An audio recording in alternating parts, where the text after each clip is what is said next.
industrial has already moved from harming energy or harming technology, i.e. fossil, carbon, CFC, etc., become environmental friendly, green energy using electric car, for examples. Or people still tend to use private transportation than using public transportation. High carbon emitting countries that give so much impact in harming our world, they only take advantage with their own country. It is better to give them judgment or to warning and or to help the developing countries build their own country, but with the friendly environment technology. Here I want to prove why it is better under government team side of the house. We think the root cause because A, people tend to drive their private transportation instead of using public transportation. B, a lot of industry still using fossil energy, for example, and emitting carbon. And C, a lot of mining corporation. And D, nuclear attention. And secondly, the harming that the high emitting carbon country only take advantages to their own country without to worrying about our world that being harmed at the end of the day. Now, the definition itself, the high carbon emitting countries, we want to classification them into the several reasons. A, advance, they have the advance of industry inside of their country. B, they have nuclear power. C, they have a lot of mining corporation. And if the country had these three of things, which is they're economically stable, right?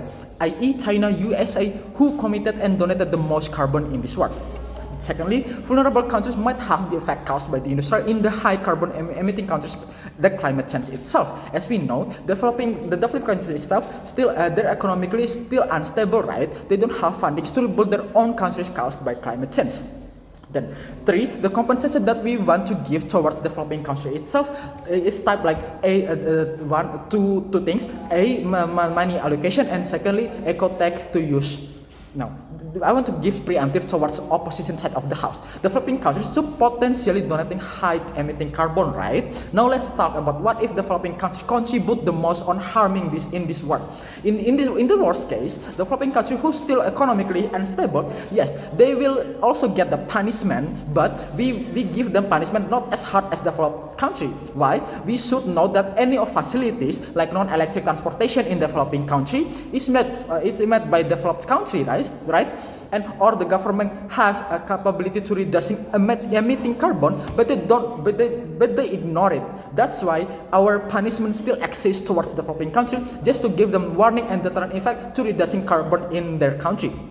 Now, our mechanism will be look like, however, the compensation that the high emitting carbon country should give towards developing countries is by how harm that developing countries take because the climate change.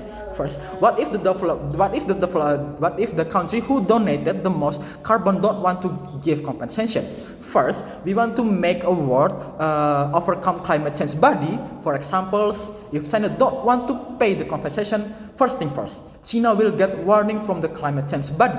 If the first warning China still don't want to pay the compensation, there will be penalty where China should pay more. And at the end, if China still don't want to pay, China will get banned from climate change body and will engage in with UN, United Nations at the end, such as their product will be boycott or their industry cannot operate anymore because we truly ban China from United Nations.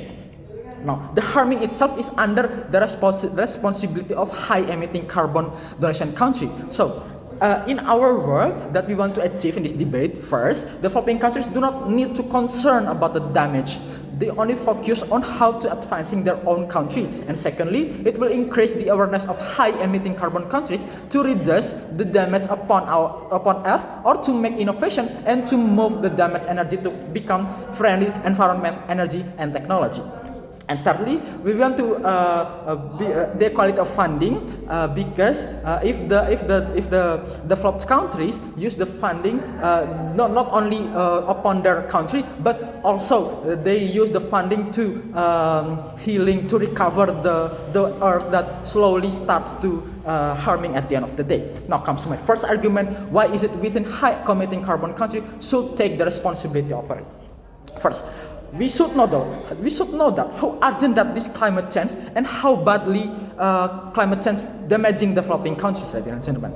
Local creature potentially died caused by climate change itself, i.e. leopard in Madagascar, because our Earth starting to heating up and made leopards habitat harm, and the ice melted, so they started slowly to die and running out of population, right? And the island of their island potentially be drowning caused by climate change, i.e. in Maladewa is now in an urgent condition because this country as soon will be drowning, right? Because the ice is melted and raising the ocean surface. That's how harming the climate change towards the developing countries. Let's imagine that these developing countries could make the next level of facilities, education, technology, but still in an eco-friendly technology, like electric.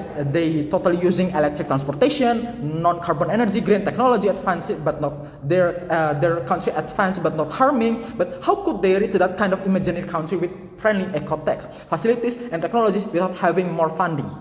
If they only use the funding to recover the damages, then the question is, when they start to develop their own countries into the ideal country, they would never get that, right? Because they're funding only to recover the damages. If the high emitting carbon responsibility took the responsibility over it, so the developing countries can be more advanced because their funding can develop their countries and they will take a step closer to become ideal country. That's why countries with high emitting carbon should take responsibility over it as a form of punishment after they harming the earth. Now comes my second argument, to increase the awareness about climate change and how effective is this.